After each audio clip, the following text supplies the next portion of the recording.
అన్నదాత అన్నదాత మీ అన్నదాత చెమటోడ్చి ఆహారాన్నందించే రైతన్నా అనునిత్యం నీ కండదండగా నిలిచే నేస్తం ఎవరన్నా అన్నదాత అన్నదాత మీ అన్నదాత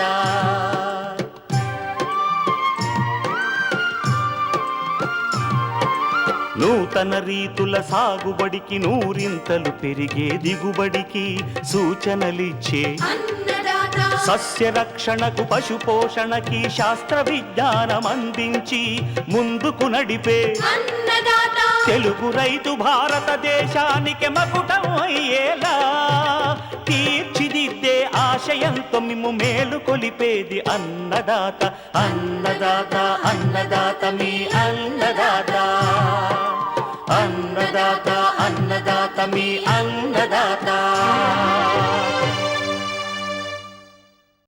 అన్నదాత ప్రేక్షకులకు నమస్కారం. ఈనాటి ముఖ్యాంశాలు. ఎల్నినో ప్రభావం నేపథ్యంలో ఆంధ్రప్రదేశ్లోని దక్షిణ మండలంలో సాగుపై రైతులకు సూచనలు. తెలంగాణలో వానాకాలానికి అనువైన ఆముదం రకాలు గుణగణాలు. ఇంకా జై కిసాన్ వ్యవసాయ సమాచారం.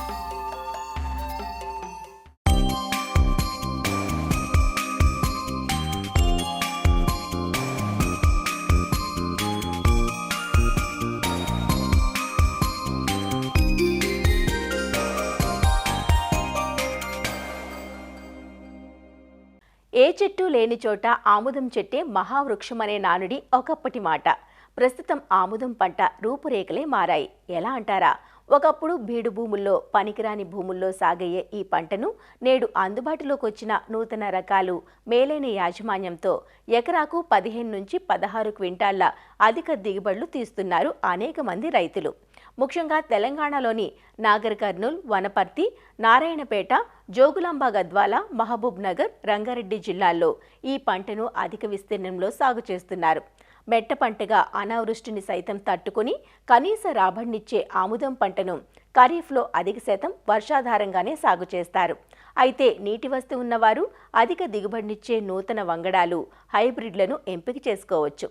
తెలంగాణలో వానాకాలానికి అనువైన ఆముదం రకాలు, వాటి గుణగణాలను తెలియజేస్తున్నారు ప్రొఫెసర్ జయశంకర్, తెలంగాణ రాష్ట్ర వ్యవసాయ విశ్వవిద్యాలయం, నాగర్ కర్నూలు జిల్లా పాలెం ప్రాంతీయ వ్యవసాయ పరిశోధనా స్థానం శాస్త్రవేత్త డాక్టర్ కె సదయ్య. మనకి తెలంగాణ రాష్ట్రంలో చూసుకున్నట్లయితే ప్రతి ఏటా నూనె గింజల సాగు అనేది తగ్గుతూ వస్తుంది. ఇది భవిష్యత్తులో మన సాధారణ ప్రజల మీదనే ఆర్థికంగా పెనుభారం పడేటువంటి అవకాశం ఉంటుంది. దీన్ని ఎదుర్కోవాలి అంటే ఎట్టి పరిస్థితుల్లో కూడా నూనె గింజల సాగు విస్తీర్ణము పెరగాల్సినటువంటి ఆవశ్యకత ఎంతైనా ఉంది. మన ఆముదం సాగు విషయానికి వచ్చినట్లయితే ఈ పంటని మనము వర్షాకాలంలోనూ అదేవిధంగా యాసంగిలో నీటిపారుదల కింద కూడా సాగు చేసుకోవడానికి అవకాశం ఉన్నటువంటి పంట. మనకి ఈ ఆముదంలో సాగుకు అనుకూలమైనటువంటి అనేక రకాలు అందుబాటులో ఉన్నాయి. ముందుగా ప్రభుత్వ రంగ సంస్థల నుంచి విడుదలైనటువంటి సంకర రకాల విషయానికి వచ్చినట్లయితే భారతీయ నూనె గింజల పరిశోధన స్థానం నుంచి విడుదలైనటువంటి ICH5 అనేటువంటి రకము మనకి ఇది ఎరుపు రంగు కాండం కలిగి ఉండి ఆకు యొక్క పైభాగము మరియు కింది భాగంలో మైనపు పూత కలిగి ఉంటుంది. ఈ రకం ఏంటి అంటే ఎండు తెగుల్ని సమర్థవంతంగా తట్టుకుంటుంది. అదేవిధంగా పచ్చదోమని కూడా మనకి సమర్థవంతంగా తట్టుకునేటువంటి రకము.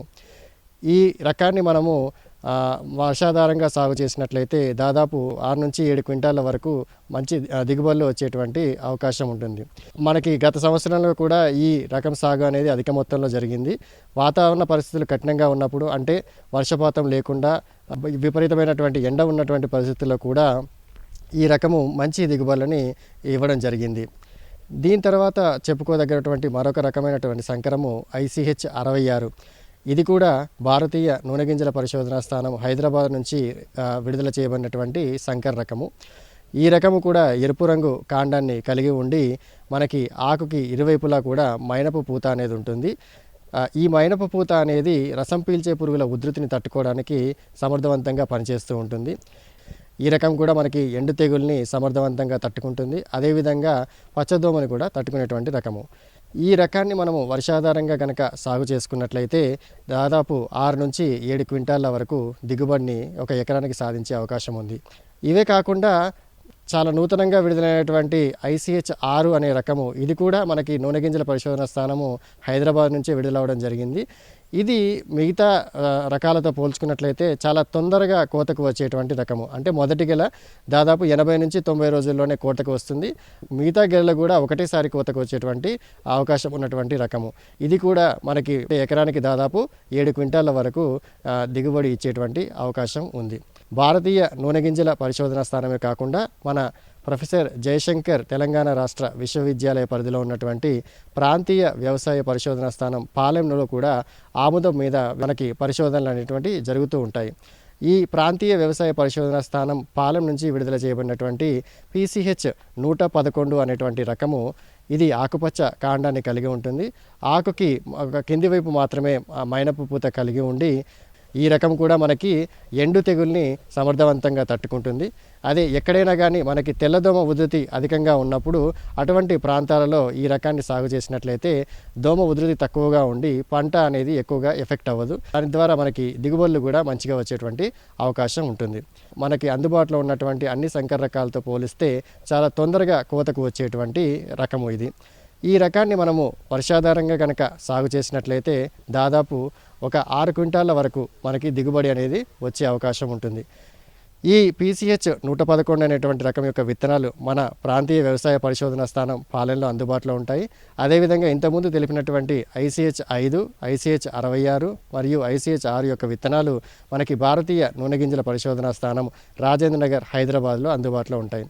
ఈ సంకర రకాలే కాకుండా మన ప్రాంతీయ వ్యవసాయ పరిశోధన స్థానం నుంచి విడుదల చేయబడిన సూటి రకాలు కూడా మనకి వర్షాధారంగా సాగు చేసినప్పుడు మంచి దిగుబడులు అనేవి అందిస్తూ ఉంటాయి.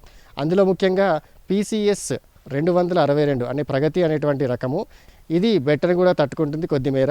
అదేవిధంగా మనకు అందుబాటులో ఉన్నటువంటి సూటి రకాలతో పోలిస్తే ఇది చాలా తొందరగా కోతకు వచ్చేటువంటి రకం. అంటే దాదాపు ఒక 80 నుంచి 90 రోజుల్లోనే మొదటి గెల అనేది కోతకు వస్తుంది. ఆ తర్వాత ప్రతి 30 నుంచి 40 రోజులకు రెండవ వరుస గెలలు, ఆ తర్వాత 30 నుంచి 40 రోజులకి మూడవ వరుస గెలలు అనేవి కోతకి వస్తాయి.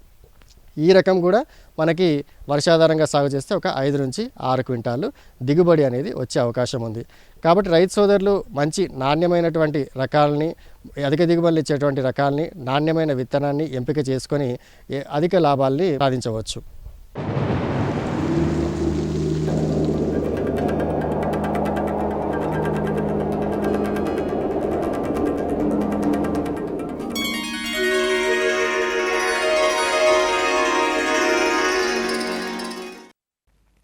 ఆంధ్రప్రదేశ్లో ప్రత్యేక వ్యవసాయ పరిస్థితి ఉన్న మండలం దక్షిణ మండలం. తిరుపతి, చిత్తూరు, అన్నమయ్య, వైఎస్ఆర్ కడప, నెల్లూరు జిల్లాలు ఈ దక్షిణ మండలం క్రిందకు వస్తాయి. ఇక్కడ వర్షపాతం కొంత భాగం నైరుతి రుతుపవనాలతోనూ, మరికొంత భాగం ఈశాన్య రుతుపవనాలతోనూ నమోదవుతుంది. ఈ సంవత్సరం ఎల్నినో ప్రభావం వల్ల 10 నుంచి 20% వర్షభావం ఉంటుందని ఇప్పటికే వాతావరణ శాఖ హెచ్చరికలు జారీ చేసింది. ఈ నేపథ్యంలో రాష్ట్ర వ్యాప్తంగా సుమారు 9.1 లక్షల హెక్టార్ల పంట ఎల్నినో వల్ల ప్రభావితం అవుతుందంటూ నిపుణులు అంచనా వేస్తున్నారు. సాధారణంగా దక్షిణ మండలంలో వరితో పాటు వేరుశెనగ, కంది, మినుము, పెసర, రాగి, కొర్ర వంటి మెట్ట పంటలను రైతులు ఎక్కువగా సాగు చేస్తూ ఉంటారు. మరి ఎల్నినో నేపథ్యంలో దక్షిణ మండలంలో వేసుకోదగ్గ పంటలు, వాటిల్లో రకాలు, పంటల సరళిపై రైతులకు సూచనలు అందిస్తున్నారు తిరుపతిలోని ప్రాంతీయ వ్యవసాయ పరిశోధనా స్థానం సహ పరిశోధనా సంచాలకులు డాక్టర్ వి చంద్రిక. మన దక్షిణ మండలంలో ప్రధానంగా 5 జిల్లాలు ఉన్నాయి. తిరుపతి, చిత్తూరు, అన్నమయ్య, వైఎస్ఆర్ కడప మరియు నెల్లూరు జిల్లాలు. ఈ జిల్లాల్లో ప్రధాన పంటలు ఏమంటే మనకి వేరుశెనగ, కంది, ఆముదము మరియు చిరుధాన్యాలు, అపరాలు, మరియు నెల్లూరు జిల్లాలో వరి ఈ ప్రధాన పంటలు. ఇప్పుడు ఖరీఫ్ సీజన్కి మన రైతులు సమాయత్తం అవుతున్నారు. అంటే దుక్కుకొని విత్తనాలు సేకరించుకునే ప్రక్రియలో ఉన్నారు. ఇప్పుడు మనకి మృగశిర కార్తె జూన్ 8 నుంచి 22 వరకు ఈ సంవత్సరము కార్తె ఉంది. అంటే మృగశిర కార్తె అంటే మనకి విత్తనాలు విత్తుకోవడానికి అనువైన సమయము. అంటే విత్తనాలు సేకరించుకొని దుక్కుకొని సరైన అదనలో పంట విత్తనం పడితే పంట బాగా వస్తుందని రైతుల నమ్మకము. కానీ ప్రస్తుతము ఎల్నినో ప్రభావం ఉంది అని మనకి శాస్త్రజ్ఞులు ముందస్తు హెచ్చరికలు చేస్తున్నారు. అంటే ఎల్నినో అనేది ఒక వాతావరణ ప్రక్రియ. అంటే పసిఫిక్ మహాసముద్రంలో ఉన్న జలాలు ఉష్ణోగ్రత వేడెక్కటం వలన, ఈ ఉష్ణోగ్రత పీడనం వలన కలిగే తేడాల వలన వచ్చే ఉపద్రవం అన్నమాట ఇది. పోయిన సంవత్సరం లానినో వలన మనకి ఎక్కువ వర్షాలు మనకు చూసాము. అదే ఈ సంవత్సరం ఎల్నినో అనే ప్రభావం ఆ ఉష్ణోగ్రత పీడనం డిఫరెన్స్ వల్ల మనకు వస్తుందంటే వర్షాభావ పరిస్థితులు ఉంటాయని మనకి భారత వాతావరణ శాఖ ముందస్తుగా మనకి హెచ్చరికలు పంపుతున్నారు. అంటే 10 నుంచి 20% వరకు వర్షాభావ పరిస్థితులు ఉండొచ్చు అని మనకి హెచ్చరిస్తున్నారు. రాష్ట్ర వ్యాప్తంగా సుమారు 9.1 లక్షల హెక్టార్లో సాగయ్యే పంటలపైన ఈ ఎల్నినో ప్రభావం ఉంటుందని ముందస్తుగా మనకి శాస్త్రజ్ఞులు సూచిస్తున్నారు. ఎల్నినో అంటే మనకి 10 నుంచి 20% వర్షాభావ పరిస్థితులు, వర్షం తక్కువగా కురిసే అవకాశం ఉంది అని.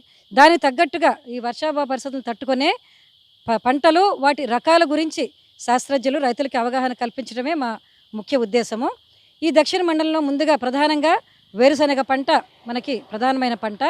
ఈ వేరుశనగ పంట విత్తుకోవడానికి మనకి జూన్ 2వ పక్షం నుంచి జూలై 2వ పక్షం వరకు అనుకూలమైన సమయం. వేరుశనగలో మేలైన రకాలు, ఈ బెట్ట పరిస్థితులను తట్టుకునే రకాలు ఏమంటే ధరణి, విశిష్ట, కదిరి లేపాక్షి అండ్ ధీరజ్. ఈ రకాలు మేలైనవిగా శాస్త్రజ్ఞులు సూచిస్తున్నారు.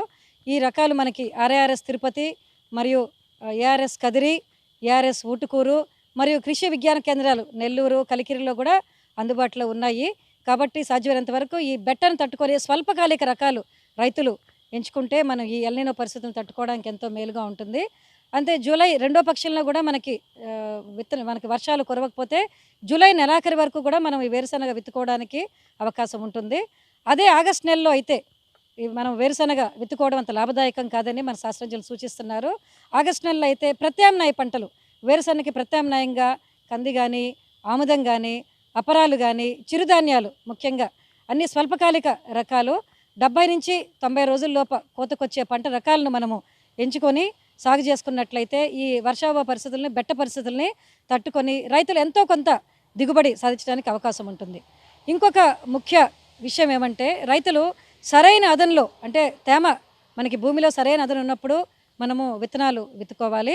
అంతేకాకుండా వేరుశనగతో పాటు అంతర పంటలు కంది కానీ, ఆముదం కానీ, ఇంకా చిరుధాన్యాలు కానీ, అపరాలు కానీ అట్లాంటివి అంతర పంటలుగా వేసుకున్నట్లయితే రైతుకి ఒక పంట పోయినా కానీ రెండొక పంటలో ఎంతో కొంత ఆదాయం వచ్చేదానికి అవకాశం ఉంటుంది. మనకి చిత్తూరు, వైఎస్ఆర్ కడప, అన్నమయ్య జిల్లాల్లో వేరుశనగ, కంది 7:1 నిష్పత్తి కానీ, వేరుశనగ, ఆముదం 7:1 నిష్పత్తులు కానీ అంతర పంటలుగా చాలా ప్రాముఖ్యత పొందాయి. కాబట్టి కందిలో మేలైన రకాలు ఎల్ఆర్జీ 52, టీఆర్జీ 59 అనే రకాలు ఇక్కడ మనకి అందుబాటులో కూడా ఉన్నాయి ప్రాంతీయ వ్యవసాయ పరిశోధన స్థానం తిరుపతిలో. కాబట్టి ఈ 2 రకాలను ఎంచుకొని వేరుశనగతో పాటు 7:1 నిష్పత్తిలో అంతర పంటలుగా వేసుకున్నట్లయితే ఎంతో కొంత దిగుబడిని రైతులు పొందడానికి అవకాశం ఉంటుంది. వేరుశనగలో ఆముదం 7:1 నిష్పత్తిలో ICH 5, ICH 66 అనే హైబ్రిడ్స్ అంతర పంటలుగా వేసుకున్నట్లయితే రైతులకు లాభదాయకంగా ఉంటుంది. పశువుల కొరకు పశుగ్రాసం చాలా అవసరము. ఈ వర్షాభావ పరిస్థితుల్లో పశువుల మేత కొరకు ప్రతి రైతు తన పొలంలో ఒక 10% భూమిలో పశుగ్రాసాలని పెంచుకున్నట్లయితే పశుగ్రాస కొరత లేకుండా కూడా చూసుకున్నట్లు ఉంటుంది. అంతర పంటలు అనేది తప్పనిసరిగా ప్రతి రైతు పాటించాలి. చిరుధాన్యాలు కొర్ర, రాగి అటువంటి పంటలు మనకి అంతర పంటలుగా వేసుకోవడానికి స్వల్పకాలిక రకాలు 70 నుంచి 80 రోజుల్లో పంటకు వచ్చే రకాలు వేసుకున్నట్లయితే రైతులకు లాభదాయకంగా ఉంటుంది. కొర్రలో ముఖ్య రకాలు గరుడ, సూర్యనంది, మహానంది, రేనాడు ఇట్లాంటి స్వల్పకాలిక రకాలను ఎంపిక చేసుకున్నట్లయితే లాభదాయకంగా ఉంటుంది. తర్వాత జొన్న ఇంకో ముఖ్య వర్షాభావ పరిస్థితులు తట్టుకునే పంట.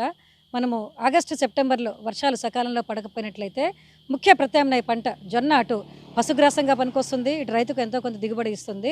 కాబట్టి జొన్న NTJ 5 అనే రకము అధిక దిగుబడినిచ్చి బెట్ట పరిస్థితులను బాగా తట్టుకుంటుంది.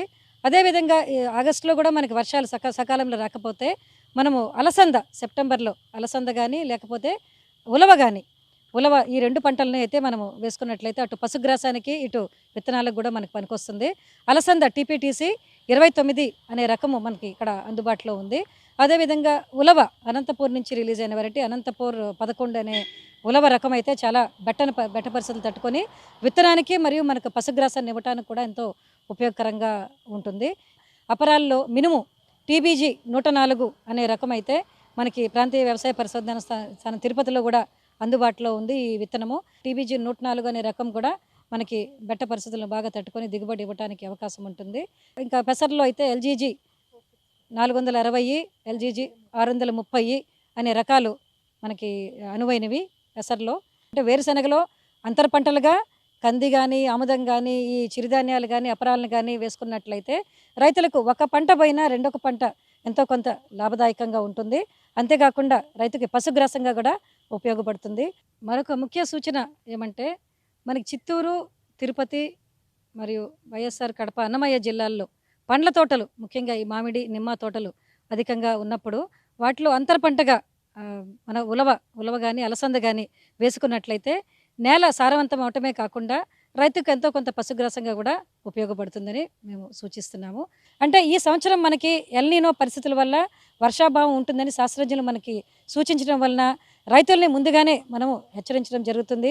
మా శాస్త్రజ్ఞులు కూడా ప్రతి మండలంలో ఈ విషయాల్ని మనకు రైతులకి అవగాహన కల్పించడానికి ప్రయత్నిస్తున్నారు. 10 నుంచి 20% వర్షాభావ పరిస్థితుల్ని తట్టుకునే మనకు స్వల్పకాలిక పంటల్ని, ముఖ్యంగా అంతర పంటల్ని వేసుకొని రైతులు నష్టపోకుండా ఎంతో కొంత వ్యవసాయాన్ని లాభసాటిగా మార్చుకోవాలని ఆశిస్తున్నాం.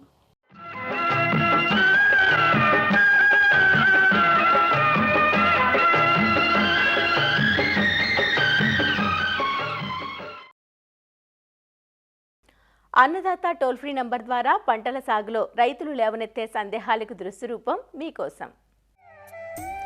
నిమ్మ, బత్తాయి చెట్లు వేరుకుళ్ళు తెగులు సోకి ఎండి చనిపోతున్నాయి. నివారణ ఎలానో తెలియచేయండి అంటూ అడుగుతున్నారు రాజన్న సిరిసిల్ల జిల్లా వేములవాడ నుంచి నరసింహారెడ్డి. బత్తాయి నిమ్మలో ముఖ్యంగా మనకు మేజర్ సమస్యగా చెప్పుకునే తెగులు అనుకుంటే మనకు వేరుకులు తెగులు అండి. ఇది ఫ్యుజేరియం అనే శిలీంధ్రం వల్ల మనకు వ్యాప్తి చెందుతూ ఉంటుంది. ఈ స్ట్రెస్ కండిషన్లో ఈ శిలీంధ్రం అనేది ఎక్కువగా పెరిగి విపరీతంగా పూత వచ్చేసి పిందెలు ఉన్నప్పుడు చెట్టు ఎండిపోవటం అనేది జరుగుతుంది.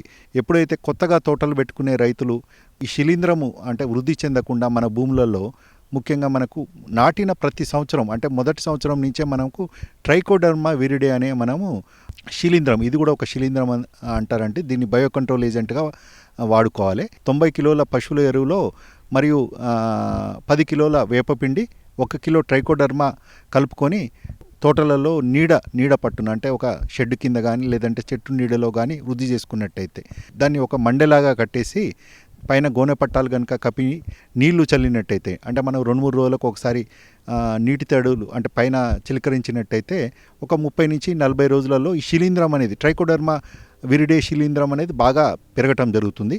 పశువుల పెంట పైన మనకు బూజులాగా ఏర్పడి మనకు ఒక 100 కిలోల ఈ శిలీంధ్రం అనేది తయారవుతుంది. వృద్ధి చేసుకున్న ట్రైకోడర్మాను ప్రతి చెట్టుకు 10 కిలోలు వేసుకున్నట్టయితే ఈ మన ఫిజేరియం అనే శిలీంధ్రాన్ని అరికట్టి ఈ వేరుకుళ్ళు రాకుండా చేస్తుంది. పెద్ద చెట్లయితే అంటే 5 సంవత్సరాలు ఆ పైబడిన చెట్లయితే ఒక చెట్టుకు వచ్చేసి 5 నుంచి 6 కిలోల వేపపిండి వేసుకున్నట్టయితే ఈ ఫిజేరియం అనే శిలీంధ్రాన్ని సమర్థవంతంగా ఈ వేపపిండి అనేది అరికడుతుంది.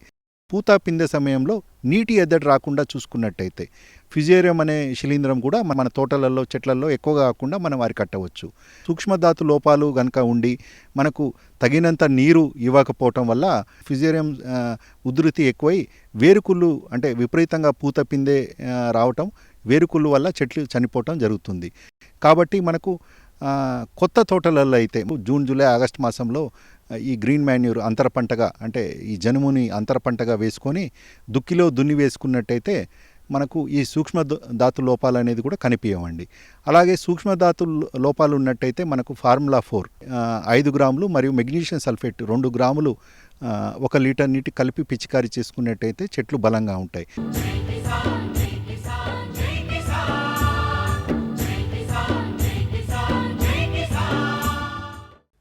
వ్యవసాయ సమాచారం ఇప్పుడు జై కిసాన్లో చూద్దాం.